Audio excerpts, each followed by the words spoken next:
स्वागत है आप सभी का हमारे साथ इस खास वीडियो में, जिसमें हम बात करने जा रहे हैं वीकली राशिफल, साप्ताहिक राशिफल की।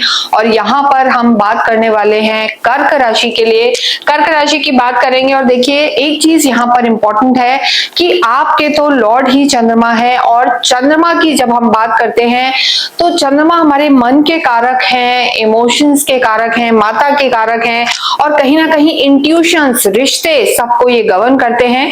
तो वीकली राशिफल में चाहे कोई प्लैनेट बदले या ना बदले, लेकिन यहाँ पर अगर हम देखें तो कहीं ना कहीं 2.25 दिन में चंद्रमा जरूर बदलते हैं। कर्क राशि की हम बात कर रहे हैं, और कर्क राशि की जब हम बात करते हैं तो आप जानते हैं कि गुरु उच्च के होकर आप ही की राशि में विराजमान है। ओवर सेंसिटिव तो आप होते हैं, लेकिन इस समय काफी पॉजिटिव हैं और पॉजिटिविटी आपकी बढ़ी हुई है, और गुरु आप ही की राशि में है। और सीधे अगर हम देखें यहाँ पर कर्क लगन, कर्क राशि के लिए तो गुरु की दृष्टि आपके पंचम, सप्तम और नवम पर पड़ रही है। स्थितियां आपके लिए अच्छी हैं, लेकिन चंद्रमा इस पूरे ही वीक धनु में रहेंगे, मकर में, कुंभ में, और उसके बाद लास्ट डे वो रहने वाले हैं मीन राशि में। यानी पहले दिन वो रहेंगे धनु में और उसके बाद वो रहेंगे लास्ट डे मीन राशि में, यानी मिडिल ऑफ द वीक में अगर हम देखें तो चंद्रमा कुंभ और मकर में रहेंगे। यानी आपके लिए अगर हम देखते हैं तो यहाँ पर 27, 28, 29 तारीख को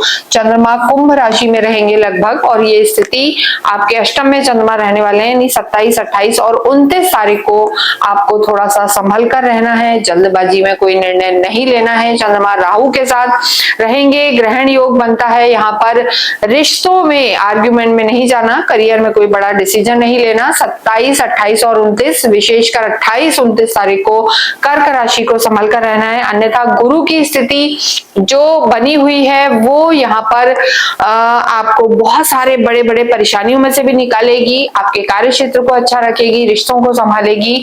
लेकिन चंद्रमा के आधार पर हम अगर देखें तो थोड़ा सा 28, 29 तारीख को आपको संभल कर रहना है। देखिए बुध भी 22 तारीख को बदल चुके हैं आपके धन भाव में, सूर्य और बुध आ चुके हैं आपके पराक्रम में। इस समय शुक्र मौजूद है और नीच के शुक्र है, नीच के शुक्र की दृष्टि जरूर भाग्य पे है। इस समय हम जरूर कहेंगे, अगर करियर की बात करें कर्क राशि के लिए, आपकी ना कोई ढैया है ना साढ़े साथी है। यहाँ पर आपको थोड़ा सा पेशेंस रख के चलना है, जल्दबाजी में कोई निर्णय नहीं लेना। लेकिन किसी भी रूप में अगर आप सरकारी क्षेत्रों से जुड़े हुए हैं, मैट्रिक का कोई काम करते हैं, या आपका कार्य कंसल्टेंसी से रिलेटेड है, ज्योतिष हैं आप, अकल्ट से जुड़े हुए हैं, डिवाइन साइंसेस से जुड़े हुए हैं, कम्युनिकेशन से रिलेटेड आपका काम है, तो यहाँ पर स्थितियां आपकी बेहतर रहने वाली हैं, और गुरु उच्च के होकर आपको यहाँ पर लाभ भी पहुंचाएंगे और स्थितियां आपके लिए बेहतर रहने वाली हैं। लेकिन विशेषकर अगर आप कम्युनिकेशन से जुड़े हुए हैं, अकल्ट का काम करते हैं, तो ये वीक आपको सफलता दिलाने वाला होगा। लेकिन यहाँ पर क्रोध को कंट्रोल करना है और जल्दबाजी में निर्णय नहीं लेना है। आपके वाणी भाव में सूर्य का होना और केतु का भी होना, देखिए केतु कई बार बहुत ज्यादा किसी को बुलवा देता है, यानी बात छोटी सी होगी लेकिन रिएक्शन बहुत जल्दी होगा। तो कर्क राशि के लिए स्थिति वही रहने वाली है। कार्य क्षेत्र में विशेषकर, या धन के भाव में, या रिश्तों में, या करियर में अगर हम विशेषकर देखें तो आपको अपनी वाणी का ध्यान रख के चलना है, जल्दबाजी में कोई निर्णय नहीं लेना। सरकारी क्षेत्रों से जुड़े हुए हैं तो कोई भी डॉक्यूमेंट साइन करते में आपको थोड़ा सा ज्यादा सोचने की जरूरत है। 28, 29 तारीख को चंद्रमा राहु के साथ अष्टम में ग्रहण योग बनाएंगे, पितृदोष बनाएंगे। धन की स्थिति को आपको 28, 29 को बहुत ज्यादा संभालने की जरूरत है। उसके बाद चंद्रमा शनि के साथ भाग्य में होंगे, स्थितियां आपके लिए ठीक रहने वाली है। सबसे अच्छा समय अगर हम कहें तो 25, 26 तारीख यहाँ पर कर्क राशि के लिए बेहद लाभकारी रहने वाली है। कोई भी कार्य अगर आप 25, 26 को करते हैं तो देखिए चंद्रमा आपके सप्तम में होंगे और गुरु की दृष्टि रहेगी, गज केसरी समान फल आपको मिलेंगे। कोई बड़ी डील, बड़ा डिसीजन, पैसे का लेन देन, रिश्तों की बात अगर आप 25, 26 को करते हैं तो सफलता आपको अवश्य मिलेगी। मानसिक स्थिति अच्छी रहेगी और पॉजिटिविटी यहाँ पर आपकी बढ़ेगी। रिश्तों की बात करें तो देखिए लव लाइफ पर भी गुरु की पंचम दृष्टि है, मंगल लॉर्ड है, मंगल 12वें घर में जरूर है। आर्ग्यूमेंट से बचने की की जरूरत है। यहाँ पर मंगल का 12वें घर में होना कहीं ना कहीं आपके जो लव लाइफ है थोड़ा सा दूर रह सकते हैं, डिस्टेंस रिलेशनशिप रह सकता है, बातचीत ना हो ऐसी स्थिति भी रह सकती है। जरूरी नहीं है कि लड़ाई के कारण बातचीत ना हो, किसी वजह से हो सकता है कि कहीं ना कहीं चीजें ऐसी हो कि आपके जो पार्टनर हैं बिजी रह सकते हैं, विदेशों में रह सकते हैं, विदेशों से लाभ इस समय जरूर हो सकता है, लेकिन लव लाइफ को आपको संभालने की जरूरत है। और वैवाहिक जीवन में भी जब भी मंगल 12वें घर में होते हैं तो मांगलिक दोष बना देते हैं। तो वैवाहिक जीवन हो या लव लाइफ हो, आर्ग्यूमेंट्स में नहीं पड़ना है, जल्दबाजी में निर्णय नहीं करना है, ये हम जरूर कहेंगे। और देखिए कर्क राशि के लिए गुरु की दृष्टि आपके पंचम, चाहे संतान भाव हो, चाहे लव लाइफ हो, वैवाहिक जीवन हो या आपका भाग्य हो, फादर से आपके संबंध हो, यहाँ पर रिश्ते आपके संभलने वाले हैं, स्थितियां आपकी बेहतर रहने वाली हैं। तो ओवरऑल गुरु तो आपको लाभ देंगे, मंगल विदेशों से लाभ दिलवाएंगे, लेकिन यहाँ पर क्रोध से थोड़ा सा बच के रहना है और वाणी में भी कहते हैं ना गुस्सा नहीं लाना है, अन्यथा रिश्ते बिगड़ सकते हैं। धन धान्य की स्थिति आपकी बेहतर रहेगी। उच्च के गुरु आपकी सोच, आपके डिसीजन को अच्छा रखेंगे, लेकिन 28-29 तारीख को थोड़ा ध्यान रखें। लेकिन सूर्य और बुध का द्वितीय भाव में होना पैतृक संपत्ति से लाभ हो सकता है, सरकारी क्षेत्रों से लाभ हो सकता है, बैंक बैलेंस यहाँ बढ़ सकता है, लेकिन सडन एक्सपेंस केतु यहाँ पर करवा सकता है, सडन चेंज आपके करियर में केतु यहाँ पर दिलवा सकता है और अननेसेसरी का बोलना भी आपको यहाँ पर परेशान कर सकता है। तो इन चीजों का आपको ध्यान रखना है।